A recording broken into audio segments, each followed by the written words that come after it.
Hey guys, today we're talking about developing new verticals in your business, kind of riffing off of last week where we did a look back on sourcing, where your deals came from in 2025.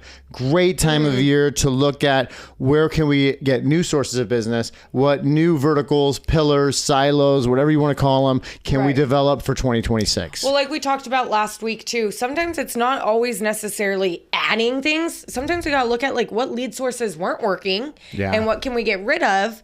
And then we can think of, okay, if this was working, my sphere, I really jammed here, where can we add additional things onto that to really get more, like you said, verticals in our business, more irons in the fire, so we say, of making sure things are going to hit. Because sometimes during the holidays, when the tree's up, lights are on, like your sphere is probably not ready to buy and sell houses, but we still got to put trees, like presents under the tree and stuff. Like we get still some got deals in escrow, right? Like a lot of our agents, they go really hard till the end of the year. They want like 4 deals to close before January 1st. They're still going for it. Right. So identifying where we can add additional verticals into that spot. So like that could be maybe distressed. There could be more circle prospecting. Maybe you knocked it out of the park at some open houses. So really having a metric and a goal to add more open houses into your business. And maybe you've been doing things haphazardly, but you got a hit from it. And then you could just introduce more consistency to that particular activity. I liked what you said first, though, about it's a cliche, addition by subtraction. But if you think about it, looking back at the sources and what worked and what didn't, eliminating what didn't gives you time back, gives you resources back, and you can put something, either scale up what was really good and do more of that, or like this whole concept stemmed from the probate podcast that Tom did, talking one of his agents, I think here in Orange County. Yeah, Long Beach or something, something like that. Yeah, and she focuses strictly on probate, going after probate, specifically the customer, and then working with probate attorneys, and turned her whole practice into just servicing probates and doing a tons of real estate just in that specific vertical. Yeah, I think they were saying she has like 600 listings that she can count on in the next like 3 to 4 years based off these kind of relationships that she has with these attorneys. Yeah. And so I think we would all want to look at having 600 listings that we could be like, oh yeah, based off these 3 relationships, this is how many I get a year off of them. In 4 years, that's going to be.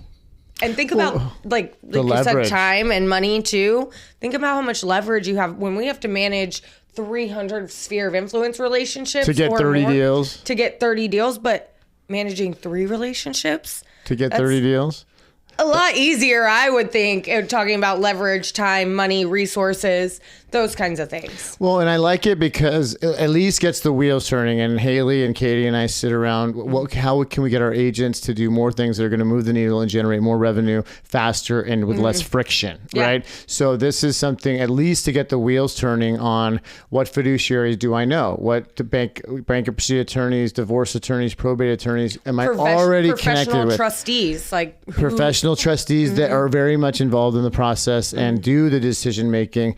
And I would urge you to go find the probate podcast. It's within the last 30 days on Tom Ferry's podcast. Maybe we can put it somehow on a link to this. We'll try to do that. But it's worth a view. But then, so what else is there? It's like, how much am I really telling the story of my coming soons, my solds, my just listeds in the neighborhood, to my sphere, to my pipeline of people that are maybe nots. And because so many of us have awesome rehabs going on or awesome, listings coming up. And then we just sell it, get an escrow, onto the next one. But there's a whole story to be told there about the family that was helped, or against all odds, you got your offer accepted, or you sold it even though there were no buyers and it was crickets, right? We hear that a lot. Maybe it was a little overpriced, really, really hard to sell, but you got it done. Tell that story, because the human animal connects to stories. Why? Because we put ourselves in the protagonist role of the story. We can envision ourselves in the story, and then maybe it applies, maybe it doesn't. But at least you give yourself a shot to apply to the story of the neighbor who might be relocating to Austin in May, right? Yeah. Well, I even think of like, what are you, if we have a farm and we talk to a lot of agents and they're like, man, I need to do something different in my farm. I mail them once a month, and we're like, okay, that's great. How can we ramp that up a little bit? Maybe we want to do some events in the farm. Maybe we just talked to agents yesterday about doing events in their area. We had an agent do Santas and pictures in her front yard and had over 20 of her neighbors show up. And she just started really hitting her farm in Vista. She was like, when we sat with her at lunch, and she was like, this is the year I'm going to really start to focus on it. I really want to do more than just mailing the letters. She did an event and had over 20 people show up. Oh, it's something magical happens when you break bread, when you share an experience like a Santa photo shoot or in her front yard. Happy hours. Easy. I mean, you can do cornhole, bags and beers at your house. You don't want to play Ryan and I. I mean, I'm feeling kind of like a champion today. A little undefeated on our cornhole game. We had the holiday party and we broke the bracket. We won. We won. We are champions. So we are the champions by Queen going in the head this morning when I woke up. So if you're playing cornhole, don't invite us if you don't want to lose. So, yeah.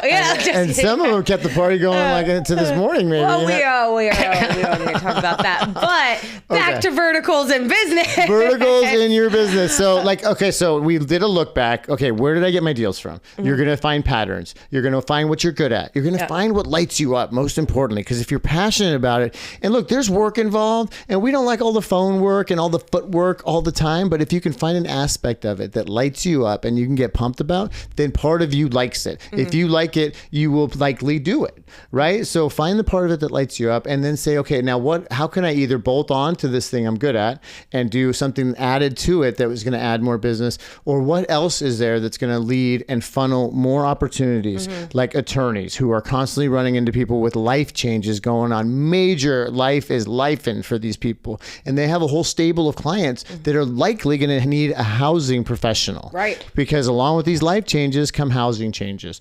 So that's one thought that came to us for the podcast. But people that are in distress scenarios, they are going to go through some kind of a housing change as well. I think through our lists of divorce, bankruptcy, affidavit of death, 63% of these people list with somebody. Yeah. So be that somebody, right? Or at least say, I'm really good at this and these are my go-to moves, my two things I do really strong. What's a third? Maybe you find a third vertical for your business and start reaching out and going to attorney happy hours once a quarter. Make those meaningful connections and take those guys to lunch and say, hey, listen, you're the probate specialist here. How could I, as a real estate professional, fit in and make your life easier? Right. That's what we do on the title side. We call on these guys and get them interfamily transfers and access to title docs. Yeah, they need all of that kind of information. So when you're thinking about your business and where it's came from, where are those things that light you up? Like where maybe you did a couple divorce transactions and you worked them and you're like, oh, I did communicate with the divorce attorney pretty often during those. We get that coming out of a lot of agents when we sit down and ask them where their last deals came from, especially these last couple markets that we've seen these couple seasons. They've typically been people that have had to sell, because they are in a 2.25% interest rate. So that's why we saw a lot of gridlock of people not wanting to move. Thankfully, rates have came down a little bit. They're coming down a little bit more. We're seeing some changes, but there's always going to be different cycles. So we have to adjust and adapt to those different cycles of what's working and what's not, because sometimes maybe the circle prospecting isn't hitting right there at that moment, and we have to adjust and know, well, this can't be our only resource of where we're going to get our deals from. We can't put all our eggs in one basket, right? Like we say.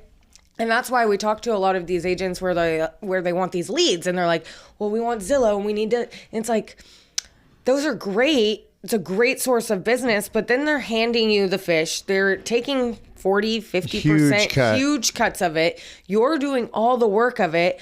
Why don't we look at other activities that we could get those same kind of leads from, but keep the money. And that requires a little bit of work, but it allows us to adjust our plan. So we are like, okay, now we have a different vertical where we're not reliant on Zillow or these online platforms to fill us leads, which are great, but where can we add something else too? Well, it doesn't have to be attorneys and circle prospecting and the things we harp on in here.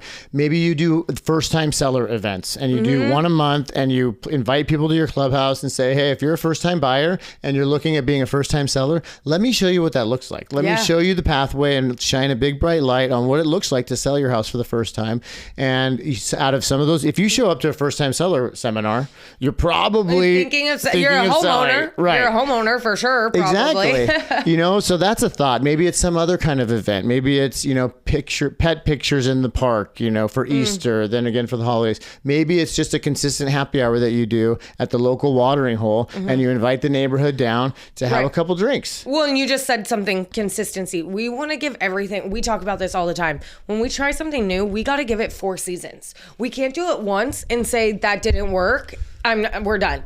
What if we didn't get anybody to show up at the event? What was all of our work that we put up to doing it? Maybe there was some gaps there that we could change. Maybe there's something we can correct there. But you have to give everything 4 seasons. You have to try it consistently multiple times. And then after doing it 5, 6, 7 times, that's where you start to gain traction in these happy hours, in these events you start doing. So that's where we really want to harp on it too, of like, it has to be a consistent thing that you give the entire year. Yeah, I would say anything.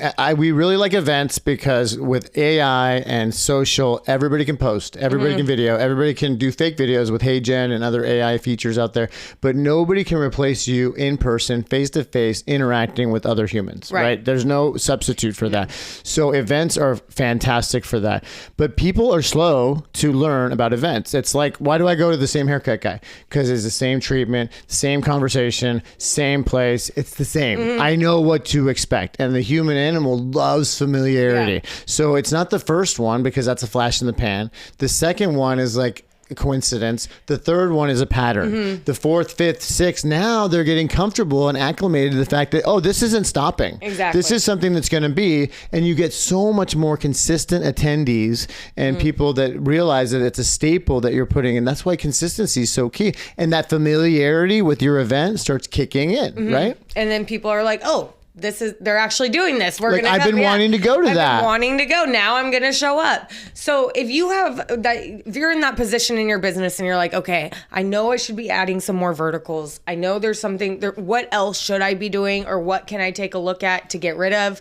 We are doing so much business planning with our agents right now. So we have so many thoughts. The ideas that would fit for you, ideas that, if it's something that we mentioned that you're like, oh, I could really run with that. Hit us up. We can definitely help assist because we come up with this idea because we've done it and we helped agents do it. And we're doing this in our own business. We're getting out with the old, in with the new, and making some tweaks and identifying our sources and putting in new leads for ourselves. Yep, we're doing it too. So we might find something that could work for both of us. So absolutely. Yeah. So hit us up with that. We love adding different verticals into our businesses, and we're always adjusting and seeing what we can take out, what we could add, what new things there, because we kind of want to keep our finger on the pulse of knowing what's going on. Yeah, and I mean, I think because you're going to hear a lot from a lot of different vendors and coaches and the world, like business planning, setting goals. It's goal setting season. But I would say step 1 would be set the goal. Step 0 is look back and see what worked and didn't work. So now I can set my goals with a little bit more perspective, a little bit more of an educated perspective of what worked and what can I trash, man. It's like, I got to go through my closet and get rid of so much stuff. Same thing in your business. If you don't take the inventory of what's working and what's not working, how do you know what to replace? Right. Because there's a lot of time and money you can get back by getting rid of what doesn't work. So we'll help you do that. We have lots of thoughts on it. We are coached by the national 10, 11 year in a row best real estate coach in the world. 12 or something like that. Yeah. Talk about champions. Yeah, he's a real champion. So we are full of these ideas. We're listen to a podcast. We listen to a probate podcast, and this is where we came up with the idea of what we can do to add more verticals in the business. So hit us up on those ideas, and we love helping out. All right. Thanks. Until next time, I'm Ryan. I'm Haley. Bye. Bye.